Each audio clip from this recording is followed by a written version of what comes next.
Evet arkadaşlar, bir tane Eken H9 kamera aldım Banggood'dan. Ama umduğum gibi olmadı işin açıkçası. Kamerada bir bulanıklık var. Uzak mesafeleri göstermiyor. Bir çekimini zaten atacağım araya görmeniz için. Onun haricinde bir problemi de objektifin iç tarafında bir yerde bir leke var. Küçük bir toz tanesi gelmiş sanki. Alt kısımda onu görüyorum sürekli. Ben bu buzdolabının üzerindeki yazıları şu anda okuyamıyor olmanız lazım. Çok yakın mesafede güzel ama belli bir mesafenin uzağında bulanık ve bakın şurada parmağımı görüyor musunuz? Parmağımın olduğu yerde bir leke var. Şimdi ben bunu yapmaya çalışacağım. Çünkü lensi aşağı doğru hafiften eğerseniz üzerinde açtıktan sonra bir düzelme var. Banggood'dan aldım. Yaklaşık bir ayda geldi makine. Herkes gibi bir açılım videosu, işte paket açılım videosu yapayım istedim ama ne yazık ki paketin halini görünce zaten bir kere bir dumura uğradım. Gördüğünüz gibi büyük ihtimalle gümrükte açarken olmuştur. Ama paketlemedi pek iyi değildi. Karton şeyde değildi. Bir köpüğün içerisinde sarılı şekilde bunun dışını düşünün. Dışında da bir naylon vardı. Haliyle gümrükte de açıp içini inceleyince falan, yani kutu olmadığı için de haliyle şey yapmış.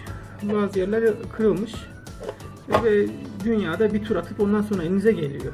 Almanya'ya gidiyor. Oradan İstanbul'a geçiyor. Oradan Samsun, Ankara, Adana derken elime anca ulaştı. Makine güzel bir makineye benziyor ama ne yazık ki ben şey yapamadım. Hani bir sonuç alamadım ve çok da üzüldüm açıkçası o kadar bekledikten sonra. Küçücük bir makine. Şimdi makinenin problemlerini şöyle söyleyeyim. Anlatmadan önce ben bunu 176 liraya Türk parasıyla aldım. Yanında birkaç daha ürün almıştım. İşte bazı kollar falan aldım işte şey yapmak için ekstradan. Şunlar. Şunu bir göstereyim. Bu gitara veya da saza takılabilmek için yapılmış. Masa kenarlarına falan da güzel takılıyor. Onun haricinde bir tane de böyle hani monopod tarzında bunun ayağı falan var. İçinden çıkıyor şurayı açtığımızda. Şöyle göstereyim. Tripod haline gelebiliyor. Pek kullanışlı değil ama idare eder. Bu da şu şekilde, şöyle şunu kaldırayım. Şuradaki düğmesine basınca açılıyor ve selfie çubuğu gibi bir şey oluyor. Güzel, kullanışlı, sağlam bir şey. Ama gümrüğe takıldı tabii. 30 dolar, 30 euroya düşürmüşler fiyatı. Gümrük geçişini, serbest geçişini. O yüzden de bizim ürün haliyle takıldı. Ve 57 lira daha ödemek zorunda kaldım bunu. Türkiye'den alsam daha iyiydi. En azından 250 lira falan civarında, 240 lira falan civarında makine bazı sitelerde. En azından gümrük vergisi ve zamandan kazanç çıkabiliyorsunuz. Ayrıca de Banggood'dan aldım ben bunu. Şu anda bozuk olduğu için bildirdim. İade etmek istedim ama 70 doların altında kalanları kabul etmiyorlarmış. Yani değerli ürün olarak görmüyorlar. Kargolamaya, kargo ücretini şey yapmamak için, ödememek için sizde kalsın diyorlar. Bozuk olduğu için. Birkaç video yüklüyorsunuz. Birkaç tane resmini falan çekip gönderiyorsunuz. Oradan temsilci size bir teklifte bulunuyor. Bana 30 lira vereyim mi falan dedi. Ben 30 lirayı ne yapayım dedim. Sonuçta makine komple bozuk. Ben bunu kullanmak için istiyordum. Tamam dedi. Tam bir ödeme yapacağız dediler. 176 lira dediler. Ben gümrük vergisini de gündeme getirdim. Gümrük vergisini ödemesini istedim. Bakalım ödeyecekler mi? 170, ama bunun makinenin parasını kabul ettiler. Şimdi benim fark ettiğim, ben bu ön kapağı açtığımda objektifi hafif eğersek eğer görüntüde bir düzelme vardı. Ben şimdi burada bunu açacağım ve birlikte yapmaya çalışacağız. Evet, açmak için şuradan tırnağımla geçeyim. Şu şekilde zarar vermeden açılsın diye. Görebilecek misiniz? Şöyle tırnakları çıkıyor. Evet. Makine burada. Şurada bir buton, ön butonun olduğu kısım. Bu da objektifimiz. Şöyle hafifçe aşağı doğru eğince bu görüntüyü netleştiriyor. uzak mesafeyi güzel göstermiyordu. 4 tane vidası var. Şurada ince uçlu tornavidamızla bunları alalım.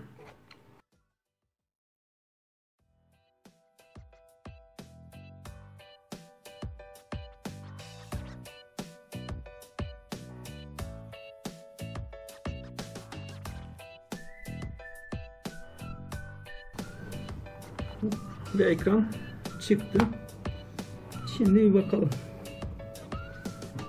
Evet. Şu ince tornavidamızın şunların açılıyor olması lazım.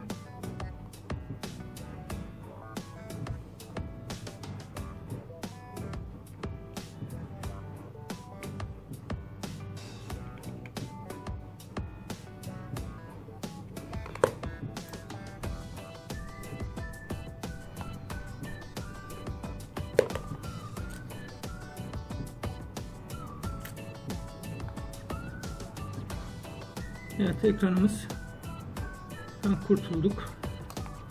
Bunu şöyle bir yere koyalım. Anakartımız şu an burada. Anakartımızda da montaj vidaları var. Onları da bir alalım.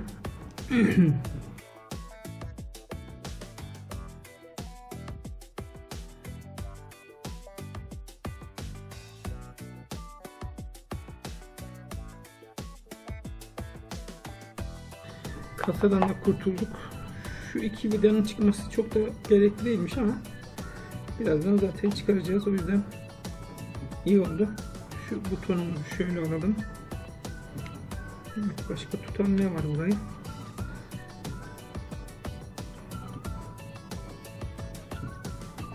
Evet. Şu hoparlör galiba. Şurada gördüğünüz.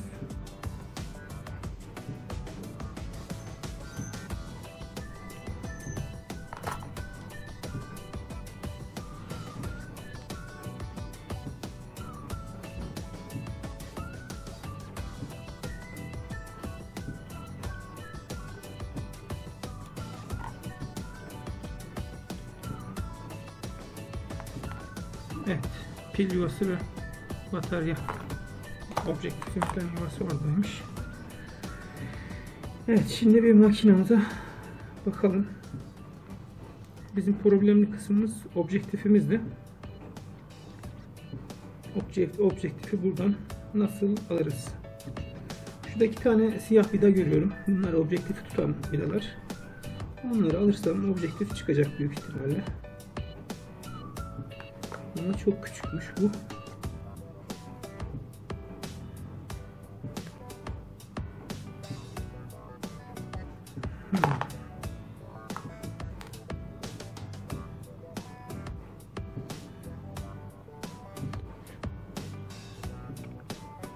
Evet.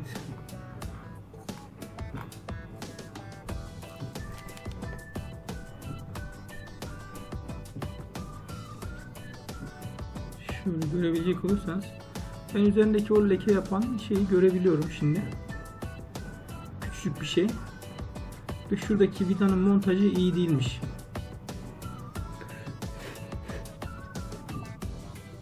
Gördüğünüz burada objektiften düşen ışığı bu çip tarafından alınıp hafızaya yollanıyor.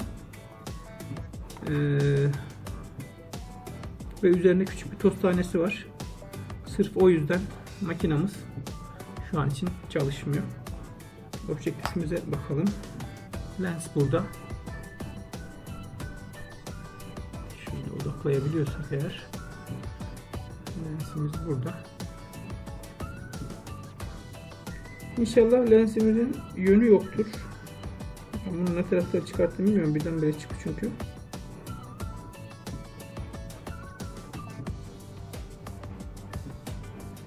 Lens vidası var ama şey yapmış, mühürlemişler dönmesin diye. O yüzden uğraşmayacağım. Evet, bir çözüm bulamadım. İçine yapıştırıcı falan sokmak istedim ama yüksek atacak diye korktum. O yüzden de vidayla denedim. İyice sıkılabiliyor. Aslında biraz sıkarsam herhalde olacak. İnşallah yönlü bir şey değildir. Ki olsaydı büyük ihtimalle takılmaması gerekiyordu. Ben bunu gerçi yerine takmadan evvel şöyle bir göstereyim ben size. Şu Wi-Fi anteni anladığım kadarıyla. Çünkü herhangi bir başka şey yok. Anlamı yok. Wi-Fi anteniymiş. Şurada USB girişimiz var. Micro USB. Şurada micro HDMI girişi. Bu da objektifin lensin ışığı düşürdüğü nokta. Görüntüyü buradan algılıyor. Şu tuş denklanjör olması lazım. Şu açma kapama tuşumuz. Burada hoparlörümüz var. Şu kısımda mikrofon var. Buna ekstra mikrofon falan bağlantısı yapıyorlar. Birkaç video izledim. Güzel işler çıkartmışlar. Şurada çipler var. Üzerleri yapışkanla yapıştırılmış. Şunun altında kalan evet, bataryamızın denk geldiği kısım.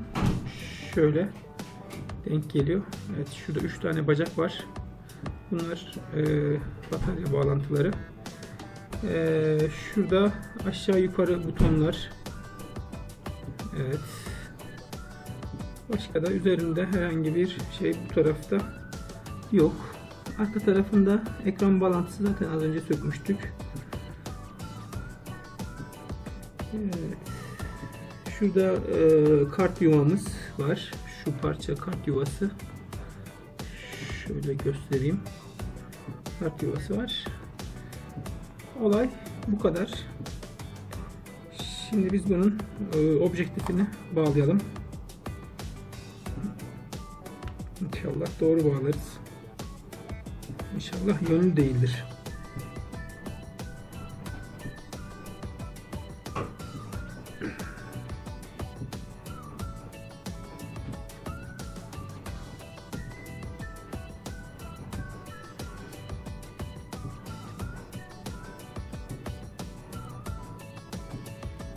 Vidasını bir sıkalım şuradan.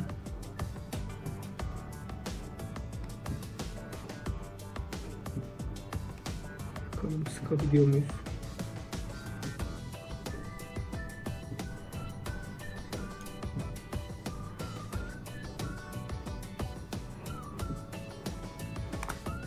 Diğer vidamızı da takalım.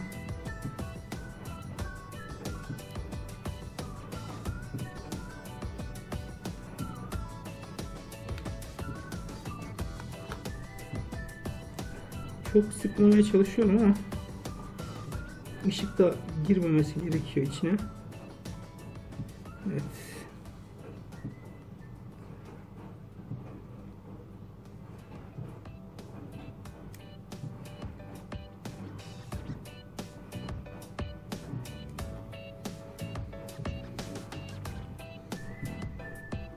Evet, umarım doğru bağlamışımdır. Tekrar sök tak yapmak istemiyorum.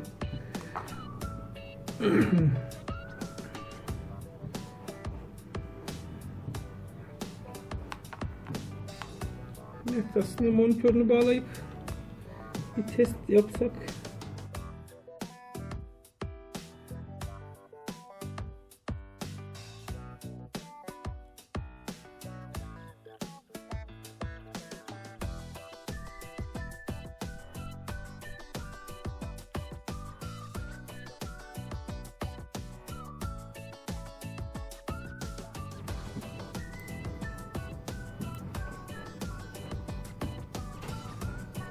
Evet, ışık yandı.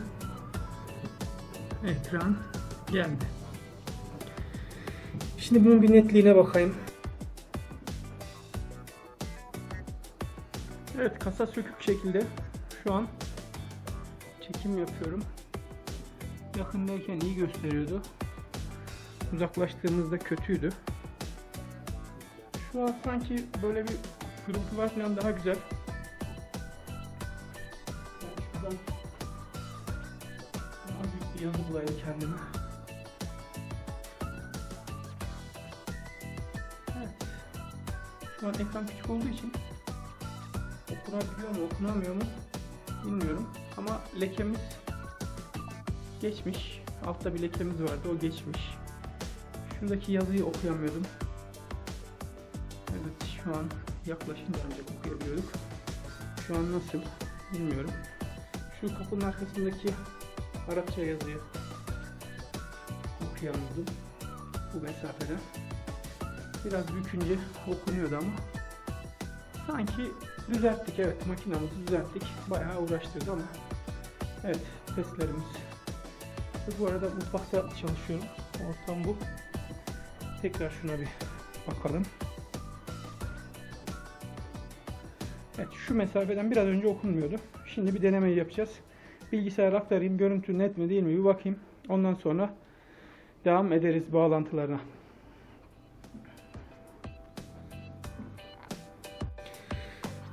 Evet, birkaç tane leke var. Küçük küçük tozlar kalmış galiba. Bunları da yok etmek için bir çalışma yapmamız lazım.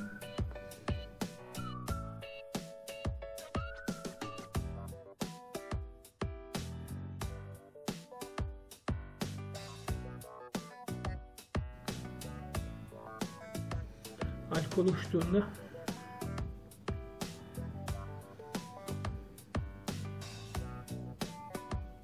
lekeler de gidecektir umarım.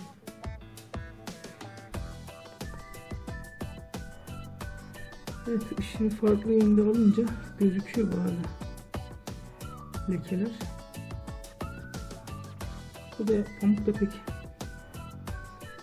böyle sağlıklı bir temizleyici değil. Güzel bez lazım ama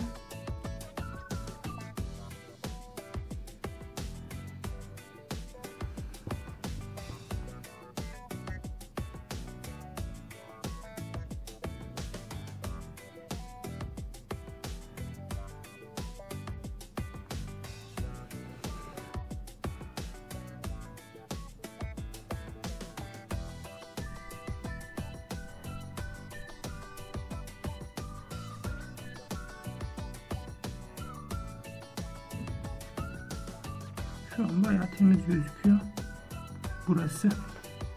Ama sorunun burada olduğunu zannetmiyorum. Asıl sorun şöyle ışığı kesmeden odaklayabilirsek. Şu noktada ben şu an toz tanelerini görebiliyorum. Evet, onu da birazcık alkolle sürelim. Tek yönde sürelim.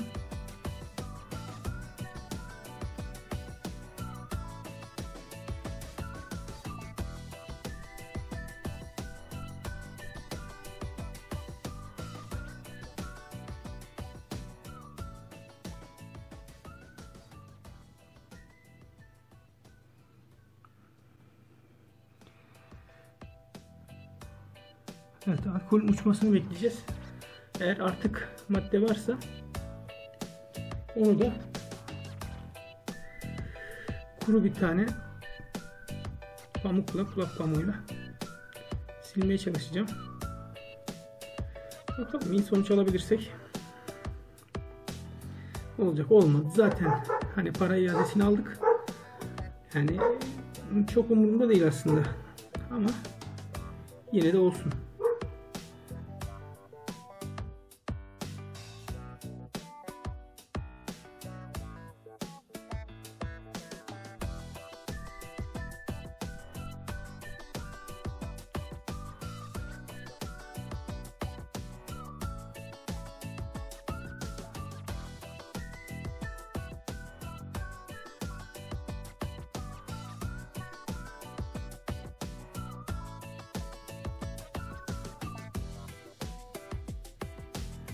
Gerçekten hassas işler. Bunlarla nasıl uğraşıyorlar? Gerçi biz de uğraşıyoruz. Ama ufak bir vidayı eksik sıksanız ya da çok sıksanız bile görüntüyü değiştirebiliyor. Buradan dengeli sıkmak lazım.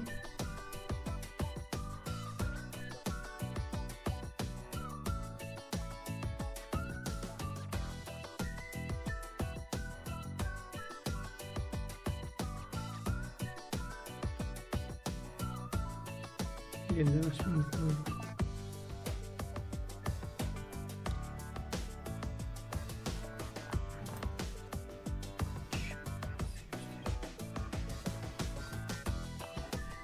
kaydımızı başlatalım.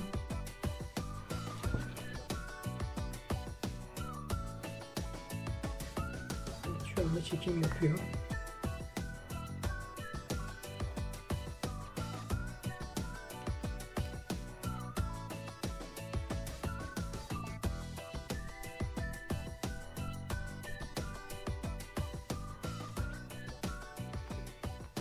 Evet, bir test yapalım biz bunu.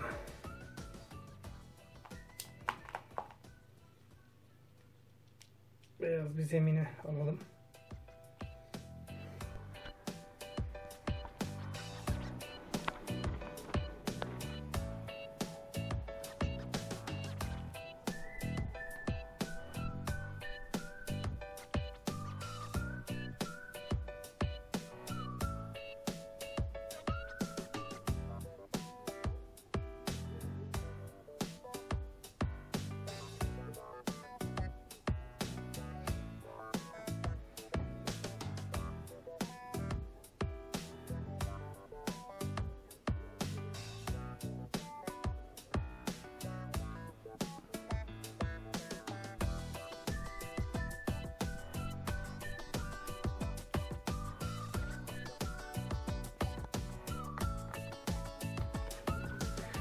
Evet arkadaşlar, makinamızın görüntüsü gerçekten güzel oldu. Lekeler gitti. Bulanıklık şu an yok artık. Doğru çalışıyor.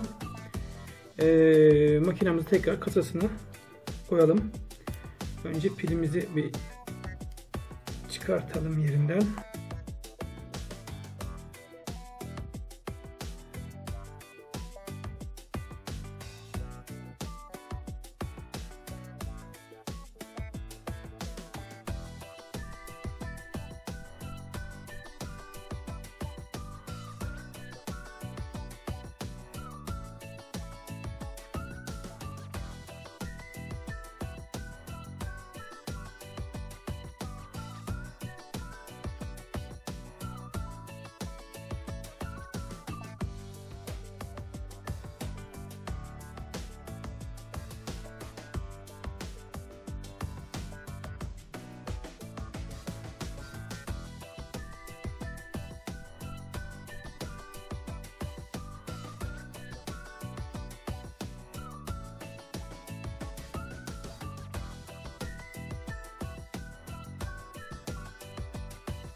Artık ön kapağımızı takabiliriz.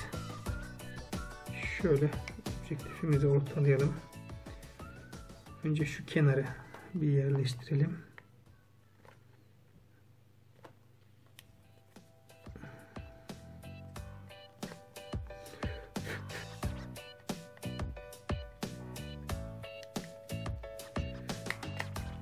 Evet.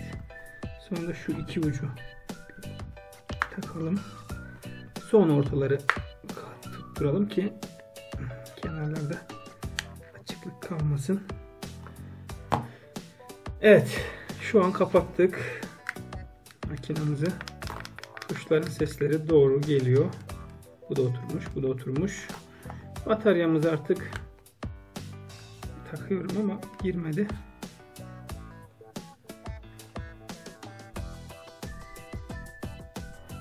Ne oldu dersiniz?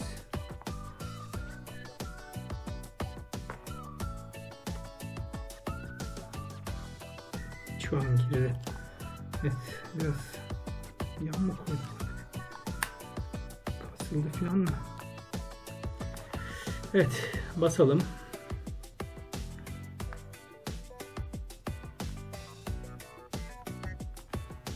Ve açıldı. Şimdi kartımızı yerleştirelim. Kartımızı şu şekilde kapanıyor kart takınca. Tekrar açmamız lazım.